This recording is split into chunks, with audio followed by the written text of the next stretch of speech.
बीड जिल्ह्यातील सतीश भोसले उर्फ खोक्याभाईची सध्या जोरदार चर्चा सुरू आहे।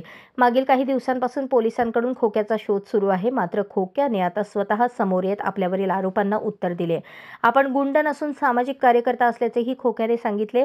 मारहाण आणि इतर कलमांतर्गत खोक्यावर गुन्हे दाखल करण्यात आले आहेत।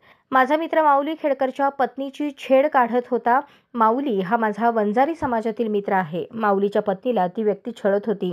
तुझा आंघोळ करतानाचा व्हिडिओ आहे, हा व्हिडिओ व्हायरल करेन असे तो सांगत होता। जर तू माझ्यासोबत या गोष्टीला तयार झाली नाहीस तर तुझा व्हिडिओ मी व्हायरल करणार अशी धमकी तो सारखा देत होता। त्यानंतरच मी संतापाने त्या व्यक्तीला मारहाण केली असल्याचे भोसले यांनी सांगितले। या प्रकरणाचे माऊलीकडे सगळे पुरावे आहेत। त्याची 10 लाखांची फसवणूक झाली असल्याचेही खोक्याने सांगितले। आपण गुंड नसल्याचे सांगताना भोसले यांनी सामाजिक कार्यकर्त्या अंजली दमानी यांना चुकीची माहिती दिली गेली असल्याचे त्याने सांगितले।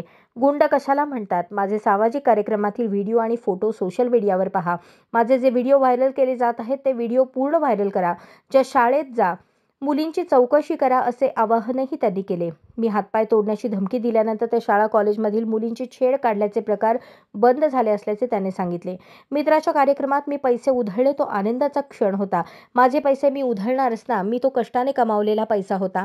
लोक बायांवर पैसे उधळतात, मी मित्रासाठी उधळले तर काय झाले, असा सवाल खोक्याभाईने विचारला आहे। अशाच नवनवीन अपडेटसाठी जनता राज्य न्यूज चॅनलला सबस्क्राईब करा, लाईक करा आणि शेअर करायला विसरू नका।